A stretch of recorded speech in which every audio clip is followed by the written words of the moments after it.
Icy rain slapped the dirt road, turning it into mud. I did my best to protect my skirts, holding them as high as I dared above my ankles. It wouldn't do to go into my interview covered in mud. I had a feeling that Miss O'Brien would not look kindly on me for that.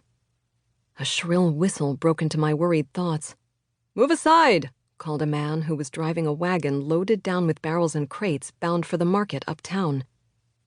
As the wagon rolled by at a fast clip, one of its rear wooden wheels fell into a rut in the road and splashed mud onto my side. I stopped in the rain and stared at my soiled skirts and cloak. My head hung low. Was there any purpose in going to the interview now? Miss O'Brien would never hire me to be a maid when I arrived in such a state. How could I claim to be able to clean anything when I was a mess?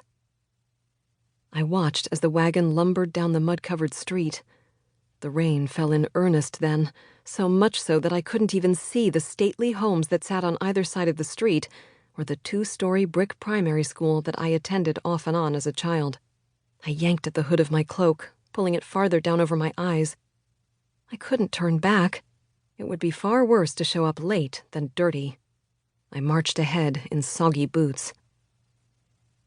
Through the rain, the great house came into view, and I realized that it was just across the street from my childhood school.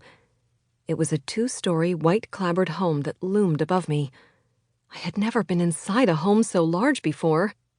If I got the position, I would be able to live there. Possibly. It seemed to be a very far-off chance now. With shaky hands, I removed the note I had received from Miss O'Brien. In delicate script, "Come to the back door at noon. Do not be late. Mr. Dickinson does not abide tardiness." And then she signed her name, Margaret O'Brien. Rain smeared the ink. I patted it and only managed to transfer the ink onto my hand. Mud-covered skirts and now ink-stained hands. The worst part was I didn't need to read the letter. I had memorized it. It was only my nerves that made me remove it from my pocket to read it once more. Yet another mistake I made that day. Only I could have made such a mess of things. There was no one at the front of the house, and the gardens, which stretched far into the backyard, were empty too.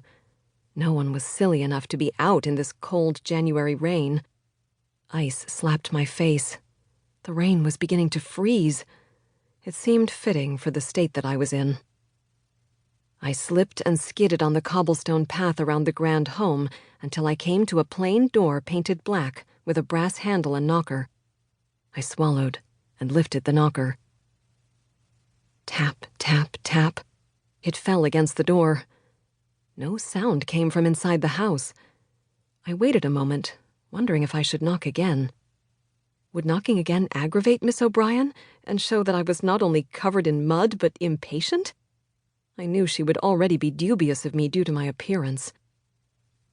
There was no cover outside the servants' entrance.